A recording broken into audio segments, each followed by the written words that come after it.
Assalamualaikum warahmatullahi wabarakatuh. Alhamdulillah, puji syukur atas kehadiran Allah Subhanahu wa Ta'ala yang telah melimpahkan rahmatnya, baik berupa nikmat kesehatan, nikmat kekuatan, dan lebih-lebih lagi yang namanya nikmat iman dan Islam. Dan tak lupa pula kita berselawat kepada baginda Nabiullah Muhammad SAW yang ialah Nabi yang menjadi rahmatan lil alamin. Perkenalkan, nama saya Doni Mustafa, Prodi S1 semester 2. Saya ingin memaparkan beberapa materi perkuliahan yang diberikan dosen kami, yaitu Iqbal S. Hum M. Hum.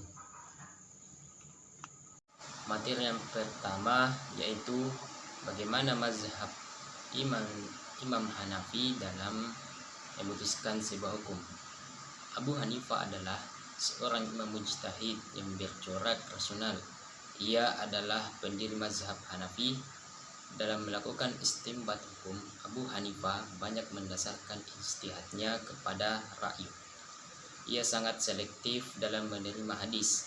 Secara berurutan, sistematika sumber hukum Islam Abu Hanifah adalah Al-Quran, Sunnah, fatwa sahabat, qiyas, istihsan, dan urf.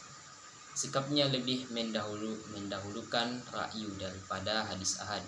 Apabila terjadi pertentangan antar hadis, Abu Hanifah menetapkan hukum dengan jalan qiyas dan istihsan. Meskipun sudah memakai qiyas, Abu Hanifah tetap menggunakan istihsan.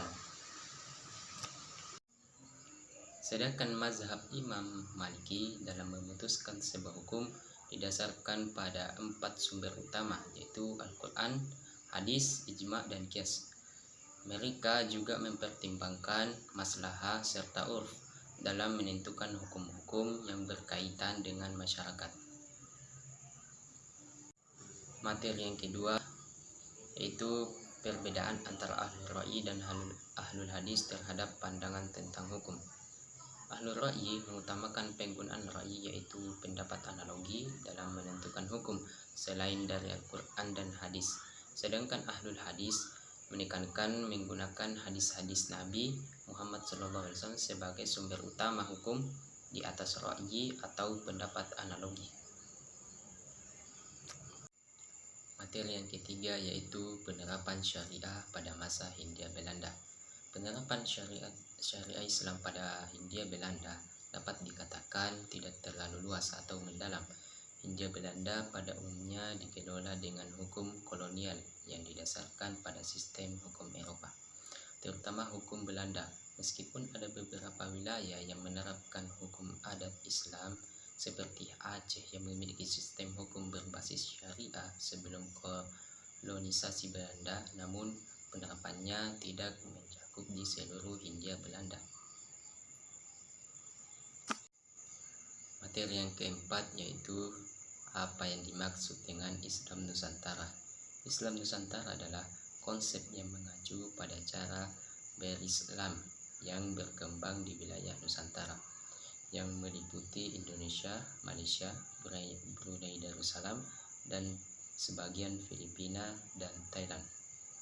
Konsep ini menekankan pada nilai-nilai lokal dan budaya dalam pelaksanaan agama Islam yang mencerminkan toleransi, inklusivitas, dan adaptasi terhadap konteks sosial, budaya, dan sejarah setempat.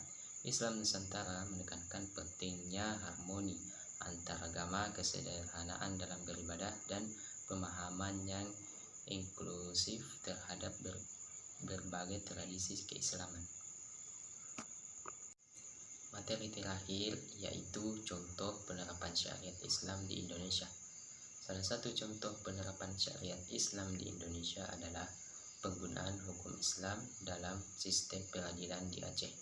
Provinsi Aceh memiliki otonomi khusus yang memungkinkan implementasi hukum Islam yang dikenal sebagai syariat Islam. Ini mencakup bidang-bidang seperti pernikahan, warisan, dan hukum pidana yang berlaku berlaku di Aceh sesuai dengan interpretasi hukum Islam yang ada di sana. Baiklah, itulah tadi pemaparan materi secara singkat dari saya. Mohon maaf, kurang lebihnya mohon dimaafkan. Wabillahi taufiq wal hidayah.